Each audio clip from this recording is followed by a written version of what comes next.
Hey, it's Fletcher, Vice President of Public Safety Solutions at 911 Inform, and this is an audio version of my latest blog, 988. Can you help me now? More dial plan changes for safety's sake. You know, by now, through social media, multiple blogs and podcasts, as well as 2 federal laws, public awareness surrounding the criticality of emergency services and calls being permitted has been raised considerably. The long-standing rule of dialing an access code on an MLTS or PBX system, even for 911 calls, has long since been remediated, with just a little bit of creative programming in the PBX. This simple fix is available in most any system on the market today, and in fact, many proactive telecommunications administrators have made similar provisions that allow the direct dialing of many of the common 3-digit codes that are commonly provisioned in the public switch carrier network. In the past, the list has typically included numbers in the X11 format, such as 211 for public health services, 311 for city and local government services, 411 for information services, 511 for state DOT transportation services. 611 has historically been telephone repair, and 711, which is TTY access to those who are deaf.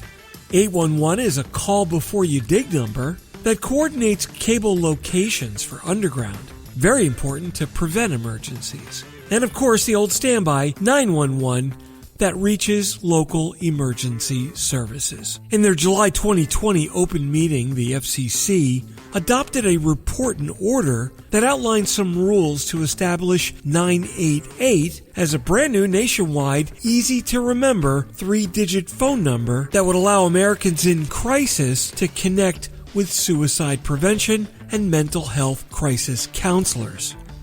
And for the first time ever, 988 broke that X11 pattern, which required some adjustments for that number to exist without conflicts in the North American numbering plan currently in place. When this proceeding was passed last year, the chairman of the FCC at the time was Ajit Pai, who commented in a statement saying, "Unfortunately, suicide affects an ever-increasing number of Americans' lives. Our nation's suicide rate is at its highest point since World War II. In 2018 alone, suicide claimed the lives of more than 48,000 Americans, or about 1 death every 11 minutes. He also noted that many more think about or attempt suicide, and that in 2018 alone, there were almost 11 million adults just in the United States who seriously thought about suicide, and over 3 million made a plan for it. The National Suicide Prevention Lifeline has existed for over 15 years and has provided a toll-free hotline under the 1-800-273-8255 or 1-800-273-TALK. Through this service, countless lives have been saved from individuals calling this number when thinking about taking their lives. Current statistics show that about 1 attempt every 11 minutes occurs today. And while the assistance hotline is convenient and free, a logistical issue exists understanding the precise location of the caller, and should the caller end up needing additional assistance, they may be in a state where they can no longer communicate, rendering the call taker helpless at the crisis center. Additionally, local resources that are best situated to assist the caller with local resources that can benefit their health and well-being are unavailable.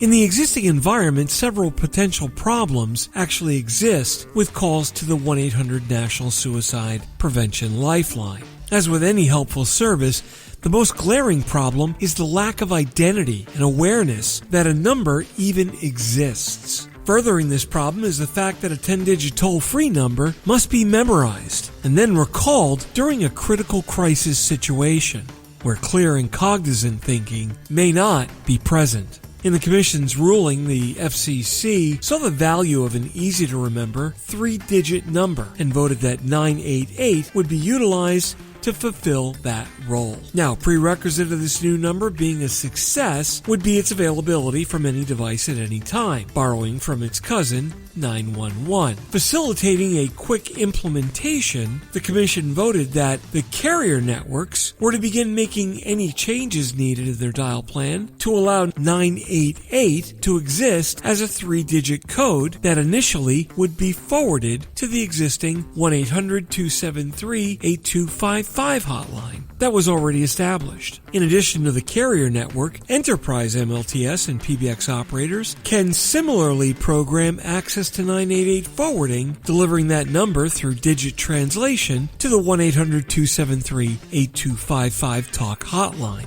Now, with the standard remediation efforts that were required in the MLTS dial plan in order to implement Carey's Law, facilitating the direct dial of 988 becomes an extremely simple matter. In fact, administrators should evaluate adding all of the 3-digit codes mentioned previously in this blog, ensuring they are all reachable both with and without the appropriate access code. This would allow an enterprise to become compliant well before any legislation exists, and bodes well that employer took all efforts to providing a safe workplace and environment for their employees into consideration. Also, any other location information that's being collected for Ray Baum's Act compliance that required a dispatchable location be sent to the 911 PSAP as well as on-site personnel is valuable and usable information in the event of any emergency call, including calls to a 988 Lifeline number. Awareness, assessment, and action. These 3 simple things very well may save a life, and we should take every opportunity to put the best practices in place to facilitate that. While there always likely will be competition in this industry, I look forward to that being less focused on price and functionality and more focused on how many lives did you save this week, because that's a statistic I'll proudly promote.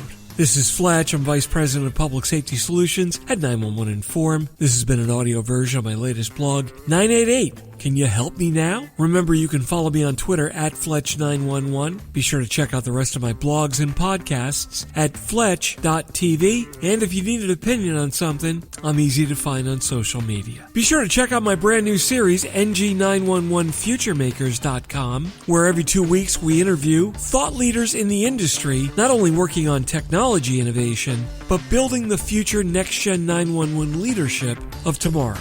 Again, that's at www.ng911futuremakers.com. Once again, this is Fletch. Thanks so much for listening. We'll catch you next time. Stay safe.